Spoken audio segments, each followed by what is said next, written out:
योगी cabinet की बैठक में 35 महत्वपूर्ण प्रस्तावों को मंजूरी दी गई है। कैबिनेट में किसानों, ऊर्जा और इंफ्रास्ट्रक्चर से जुड़े कई अहम फैसले लिए गए। देखिए रिपोर्ट।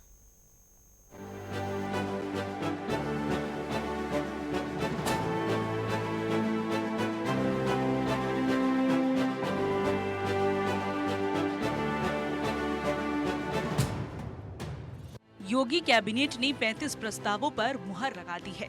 योगी कैबिनेट में किसानों, ऊर्जा और इंफ्रास्ट्रक्चर से जुड़े कई अहम फैसले लिए गए। कैबिनेट ने नगर विकास और औद्योगिक निवेश को बढ़ावा देने के लिए कई फैसलों पर मंजूरी दी है। प्रदेश के शहरों को स्मार्ट बनाने से लेकर बिजनेस पार्क और लॉजिस्टिक हब विकसित करने की दिशा में ठोस कदम उठाए गए हैं। कैबिनेट बैठक में गेहूं का नया एमएसपी 2,585 रुपए निर्धारित किया गया है, जो पिछले साल की तुलना में 160 रुपए प्रति क्विंटल अधिक है। वहीं गेहूं की उतराई सफाई के लिए 20 रुपए प्रति क्विंटल अतिरिक्त भुगतान किया जाएगा।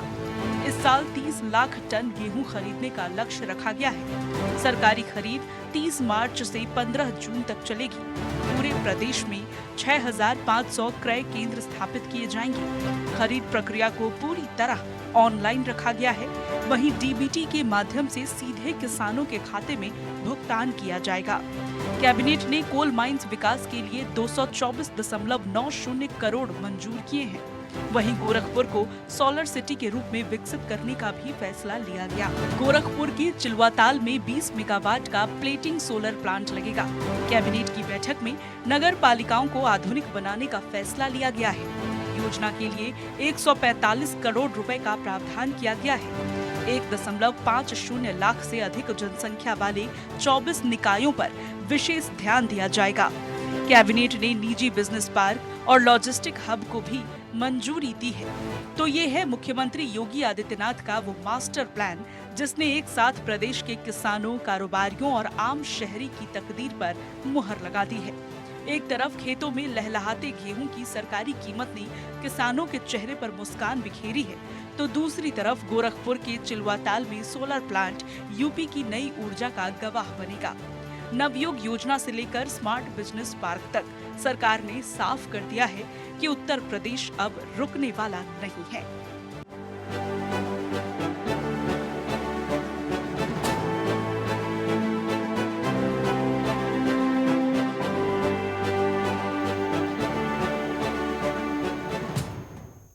और इसी पर ज्यादा जानकारी के लिए यूपी स्टेट हेड राघवेंद्र बारिसा जुड़ गए हैं। राघवेंद्र, ये जो कैबिनेट बैठक हुई है काफी महत्वपूर्ण मानी जा रही है और जाहिर सी बात है बैठक के दौरान तमाम प्रस्तावों को लेकर चर्चा हुई, लेकिन वो कौन कौन से प्रस्ताव जिन पर मुहर लगे और आने वाले समय में किस तरीके से उत्तर प्रदेश के विकास में गति देते हुए नजर आएंगे? बिल्कुल माधुरी, आज की मंत्रिपरिषद की बैठक में 35 अहम प्रस्तावों पर मुहर लगी है, जिसमें हम लॉजिस्टिक हब की बात कर लें या गंगा एक्सप्रेसवे के आसपास इर्द गिर्द इंफ्रास्ट्रक्चर की बात कर लें या गोरखपुर को सोलर सिटी बनाने की बात कर लें या लखनऊ के हेरिटेज को पर्यटन विभाग को सौंपने और PPP मॉडल के रूप में उसको विकसित करने की बात कर लें या लखनऊ के दुबग्गा और हरदोई के बीच में फ्लाईओवर बनाने की बात कर लें, आवास की बात कर लें या फिर प्राधिकरण के तहत जिन प्रस्तावों पे मुहर लगी उसकी बात कर लें या फिर ऊर्जा के क्षेत्र में, चूंकि अब गर्मी का मौसम भी आ रहा है, ऊर्जा की डिमांड बढ़ेगी, तो ऊर्जा के क्षेत्र में जिस तरह के अहम प्रस्तावों पे मुहर लगी है, क्षमा चाहेंगे गेहूँ क्रय केंद्र को लेकर के उसके लिए जिस तरह से मुहर लगी है, कहा जा सकता है किसान के लिए, आम नागरिक के लिए, शहरों के चौड़ीकरण के लिए, राष्ट्रों को समृद्ध करने के लिए आज की जो ये मंत्रिपरिषद की बैठक थी बेहद अहम थी, जिसमें 35 प्रस्तावों पे मुहर लगी। और इन 35 प्रस्तावों पे जो मुहर लगी उसमें लखनऊ के विकास की अगर बात कर लें तो 2 बिंदु बेहद खास हो जाते हैं। जिस तरह से सिराजुद्दौला के नाम पे जो जमीन है, जो हेरिटेज है, उसको पर्यटन विभाग को दिया गया। अब PPP मॉडल पे जब वहाँ बनेगा तो जिस तरह से पर्यटन के क्षेत्र में उत्तर प्रदेश ने एक लंबी छलांग लगाई है, उसमें और 4 चांद लगेंगे इस हेरिटेज को बनाने के बाद से। वहीं आवागमन को सुगम कराने के लिए जिस तरह ग्रीन कॉरिडोर का अभी उद्घाटन हुआ था, अब हरदोई से दुबग्गा तक के जब मार्गों का चौड़ीकरण हो जाएगा, जिस पे आज मुहर लगी, तो कहा जा सकता है कि लखनऊ और लखनऊ के इर्द गिर्द जिसको हरदोई जाना हो, सीतापुर जाना हो, मुरादाबाद जाना हो, रामपुर, संभल, दिल्ली तक की जिसको यात्रा करनी हो, ये जब मार्ग चौड़ीकरण हो जाएंगे तो इससे उनको काफ़ी फायदा मिलेगा। तो कहा जा सकता है कि आम नागरिकों के लिए, किसानों के लिए, महिलाओं के लिए, धार्मिक कार्यों के लिए, धर्मार्थ कार्यों के लिए जिस तरह से प्रस्तावों पे मुहर लगी है, पूरे समेकित विकास को देखते हुए आज की ये बिल्कुल बैठक ये बेहद अहम प्रस्ताव हो जाती काफी है। जी महत्वपूर्ण माने जा रहे हैं राघवेंद्र, लेकिन अगर गेहूं की बात कर ले, जिस तरीके से नया एमएसपी निर्धारित हुआ है उसको लेकर किसानों की कैसी प्रतिक्रियाएं सामने आ रही हैं? क्योंकि अगर किसानों की बात कर ली जाए तो किसानों को लेकर विपक्ष भी लगातार सरकार को घेरता हुआ नजर आता है। बिल्कुल माधुरी, किसानों की बात कर लें तो किसान खास करके जब चुनाव आता है तो उसके केंद्र बिंदु में होते हैं। हम गन्ना किसानों की बात कर लें या किसान जो ऋण लिए रहते हैं उनकी बात कर लें या फसलों का जिस तरह से नुकसान होता है उसकी बात कर लें, क्योंकि किसान उस हाशिए पे चला जाता है हमेशा जहाँ पे उसके फसल की कई जगहों पे लागत नहीं निकल पाती है, वहीं उसे प्राकृतिक आपदाओं का भी सामना करना पड़ता है। जैसे अभी कुछ दिनों से हम लोगों ने देखा कि उत्तर प्रदेश के लगभग 80% जनपद में जिस तरह से ओलावृष्टि हुई, तेज हवाएं चली, बारिश हुई, उसमें बारिश और ओलावृष्टि की वजह से भी फसलों का नुकसान हुआ और सर्वाधिक छिपी बेरोजगारी भी कृषि क्षेत्र में ही है। तो किसानों को केंद्र बिंदु में रखते हुए केंद्र की मोदी सरकार और राज्य की योगी सरकार लगातार प्रयास किए, चाहे हम किसान सम्मानित की बात कर लें या गन्ना किसानों के मूल्य का बढ़ोतरी की बात कर लें या गन्ना जो किसानों का भुगतान होता था उसके भुगतान की बात कर लें या फिर रबी की, खरीफ की, ज्वार की जितनी फसलें हैं, जिस तरह से एमएसपी सरकार द्वारा बनाया गया, घटतौली की बातों को रोका गया। इतना ही नहीं, बीच के जो लाइजनर होते थे जो किसानों से सस्ते दर पर ले लेते थे और सरकार को फिर महंगे दामों पर बेचते थे, उस लिंकेज को तोड़ने का काम केंद्र की मोदी सरकार और राज्य की योगी सरकार द्वारा किया गया। तो इसको देखकर कहा जा सकता है कि किसान अब उस तरह का मुद्दा नहीं बन पा रहा है। हालांकि अखिलेश यादव अभी कुछ दिन पहले आलू किसानों की बातों को तो उठा रहे थे, लेकिन किसान सड़क पे दिखाई नहीं दिया। ठीक उसी तरह गन्ना किसानों की बात विपक्ष तो करता है, लेकिन गन्ना किसान अब सड़क पे नहीं दिखाई देते हैं, आंदोलन करते नहीं दिखाई देते हैं।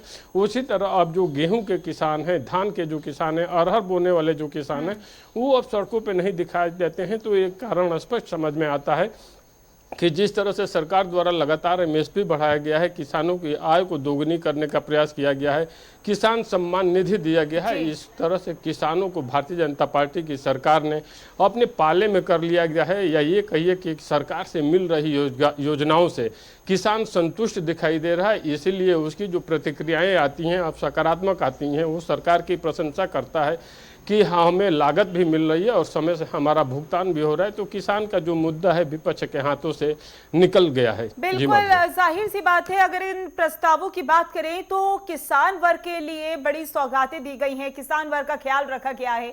इसके अलावा यहाँ पर गोरखपुर का ध्यान रखा गया है, यानी कि गोरखपुर को सोलर सिटी बनाने की तैयारी की जा रही है और इस प्रस्ताव को भी मंजूरी मिल गई है। इससे कितना फायदा उत्तर प्रदेश को होगा, गोरखपुर को होगा और आने वाले समय में किस तरीके से विकास नजर आएगा सोलर सिटी जब गोरखपुर बनकर उभरेगा? बिल्कुल माधुरी, एक बड़ी सौगात गोरखपुर वासियों के लिए कही जा सकती है कि सोलर सिटी के रूप में अब गोरखपुर विकसित होगा और इससे इनकार नहीं है कि पूरे पूर्वांचल की बात कर लें, गोरखपुर ही नहीं बल्कि गोरखपुर, महाराजगंज, देवरिया, कुशीनगर, जौनपुर, आजमगढ़, चंदौली, वाराणसी, ये जितने जनपद हैं विकास से कोसों दूर रहते थे। लखनऊ में जब भी कोई मुख्यमंत्री बनता था तो विकास नोएडा तक ही सीमित हो जाता था। या पूर्वांचल को जितनी चीज़ें मिलनी चाहिए, चाहे सड़क की बात कर लें, हम ऊर्जा की बात कर लें, इंफ्रास्ट्रक्चर की बात कर लें, हेल्थ इंफ्रास्ट्रक्चर की बात कर लें, अस्पताल भी उस स्तर के नहीं दिखते थे। लेकिन मार्च 2017 के बाद से तस्वीर बदली और पूर्वांचल में आज हर वो विकास देखने को मिलता है। चाहे पूर्वांचल एक्सप्रेसवे की बात कर लें, गोरखपुर एम्स की बात कर लें या बेहतरीन सड़कों का जिस तरह से जाल बिछा है उसकी बात कर लें, सोलर सिटी के रूप में अब जब गोरखपुर का विकास होगा उसकी बात कर लें। आज अंतर्राष्ट्रीय स्टेडियम वाराणसी में भी बन रहे हैं, गोरखपुर में भी बन रहे हैं। इसके साथ ही साथ कैंसर अस्पताल वाराणसी में बनकर तैयार है। गोरखपुर का medical college, BRD medical college को जिस तरह से विश्व स्तरीय सुविधाओं से युक्त किया गया, यही कारण कि इंसेफ्लाइटिस, जापानी बुखार, जिससे हजारों की संख्या में गरीबों के बच्चे काल कवलित होते थे, उससे भी छुटकारा मिला तो कहा जा सकता है कि गोरखपुर ही नहीं बल्कि समूचा पूर्वांचल इस समय विकास की एक नई गाथा लिख रहा है, जहां पे बेहतरीन इंफ्रास्ट्रक्चर के जाल दिख रहे हैं तो वहीं स्वास्थ्य सुविधाओं में आमूलचूल परिवर्तन देखने को मिल रहा है। अब एक नई सौगात सोलर सिटी के रूप में मिली है, जिसे गोरखपुर को एक नई छलांग विकास के रूप में देखने को मिल सकती है। बिल्कुल राघवेंद्र, गोरखपुर का ध्यान रखा गया है, किसान वर्ग का ध्यान रखा गया है और ये जो प्रस्ताव जिनकी चर्चाएं हो रही हैं उससे उत्तर प्रदेश के विकास को तो गति मिलेगी। लेकिन अगर इन प्रस्तावों की बात कर लें 2026 में जितनी बैठकें होने वाली हैं और आने वाले समय में भी जो प्रस्ताव पास होंगे, क्या इनका प्रभाव 27 के चुनाव में भी पड़ता हुआ नजर आएगा, खासकर किसानों पर? बिल्कुल, अगर 2027 के चुनाव की बात कर लें तो जब भी चुनाव होता है तो पिछले 5 सालों में प्रदेश की कानून व्यवस्था कैसी रही है, महिलाओं को सुरक्षा मिली कि नहीं, आम नागरिकों को सुरक्षा मिली कि नहीं, और जिस तरह से सर्विस पेशा लोग हैं उनको सुरक्षा मिली कि नहीं, जिस तरह से पे स्केल बढ़ते थे उसका फायदा मिला कि नहीं, महंगाई पर रोक लगाने में सरकार सफल रही कि नहीं, ये सारे मुद्दे बहुत प्रभावित हो जाते हैं। चूँकि विकास की बात कर लें तो उत्तर प्रदेश सर्वाधिक एक्सप्रेसवे वाला, सर्वाधिक एयरपोर्ट वाला, सर्वाधिक मेडिकल कॉलेज वाला राज्य आज बनकर उभरा है, ईज ऑफ डूइंग में नंबर 1 बना है। इतना ही नहीं, एमएसएमई सेक्टर के रूप में हजारों करोड़ों लोगों को जिस तरह से रोजगार से जोड़ा गया, पिछले 9 सालों में जिस तरह से 9.5 लाख से अधिक सरकारी नौकरियों की भर्तियां की गई, इस तरह देख करके लगता है कि जब चुनाव में ये जाएंगे तो यही मुद्दे ज़्यादा प्रभावी होते हैं। क्योंकि पिछली सरकारों की हम बात कर लें, चाहे हम मायावती सरकार की बात,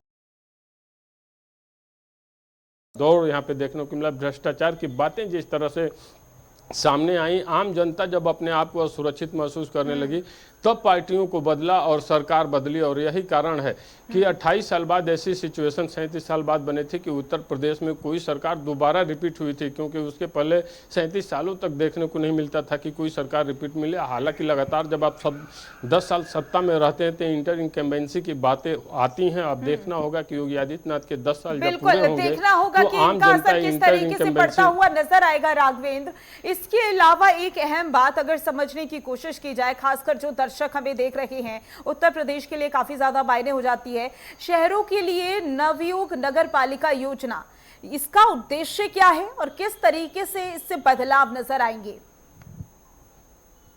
बिल्कुल, शहरों के लिए जो नवयुग नहर योजना है, इसे कहा जा सकता है कि हर वो काम जो आज़ादी के बाद से बच गए थे उसको सरकार द्वारा लगातार करने का प्रयास किया जा रहा है। तमाम ऐसी योजनाएं थी, आप अगर पिछले कुछ सालों के बाद पीछे जाइए तो देखेंगे कि नरेंद्र मोदी द्वारा जैसे भाखड़ा नंगल की बात कर लें, यह तमाम ऐसी योजनाएं थी जो नेहरू के समय बनी, इंदिरा के समय में बनी, विभिन्न राज्यों में वो लटकी भटकी अटकी हुई थी, उनको सारे को एनओसी दिलाना, उनको समय से पूरा कराना। उत्तर प्रदेश के भी 2-4 ऐसे काम थे, खास करके नहरों को लेकर ही, जिनकी सौगातें नरेंद्र मोदी के नेतृत्व में उत्तर प्रदेश वासियों को मिली। उसी कड़ी में अब शहरों को भी उस तरह से जोड़ने का काम योगी आदित्यनाथ की सरकार द्वारा किया जा रहा है, जिसमें आज की बैठक में मुहर लगी है।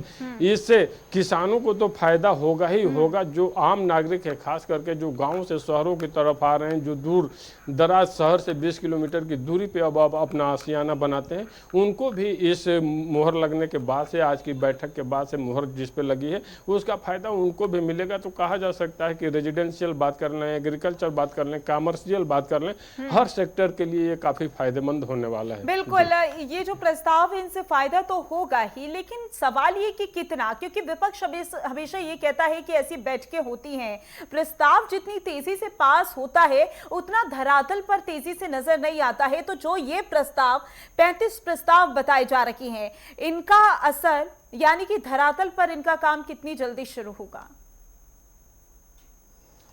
बिल्कुल, पक्ष और विपक्ष की बातों को अगर समझना हो तो विपक्ष का काम होता है कि सरकार के जो भी काम होते हैं उसमें सवाल खड़े करना। अगर अच्छे काम भी होते हैं तो विपक्ष सामान्यतः नहीं कह पाता है कि ये अच्छा कार्य हुआ है, क्योंकि वो आम जनता को अपनी तरफ ही अट्रैक्ट करने का काम करता है। महत्वपूर्ण यही हो जाता है कि सरकार द्वारा जो योजनाएं बन रही हैं उन नीतियों का क्रियान्वयन समय से हो रहा है कि नहीं, जिन लोगों के लिए बन रही हैं उनको उसका फायदा हो रहा है कि नहीं, और जिन भी नागरिकों के लिए ये योजनाएं बन रही हैं वो नागरिक प्रदेश में सुरक्षित है कि नहीं, या जो मूलभूत सुविधाएं हैं, हम चाहे मकान की बात कर लें, आवास की बात कर लें, स्वास्थ्य की बात कर लें, खाद्य पदार्थों की बात कर लें, सुरक्षा की बात कर लें, अगर ये सारी चीज़ें मिल रही हैं तो स्वाभाविक सी बात है कि प्रदेश की जनता खुशहाल जब रहती है तो उसका विश्वास सरकार के प्रति रहता है। और जब ये सारी चीज़ें देखने को नहीं मिलता है, आम जनता में अगर असुरक्षा का भाव है, माता बहन बेटियों के अंदर असुरक्षा का भाव है, तो स्वाभाविक से रूप से बात है कि तब जब चुनाव होते हैं तो उसमें सरकार को ज़्यादा महंगा पड़ता है। लेकिन अभी तक का सिनेरियो देखा जाए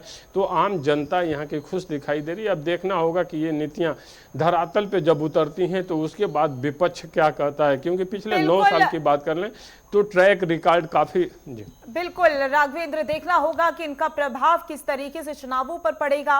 और क्योंकि जिस तरीके से आपने बताया कि जनता काफी खुश नजर आ रही है इन प्रस्तावों से और किसान वर्ग भी काफी खुश है इन प्रस्तावों से, तो जाहिर सी बात है कि आने वाले समय पर धरातल पर ये योजनाएं कितनी जल्दी नजर आएंगी, ये देखने वाली बात होगी।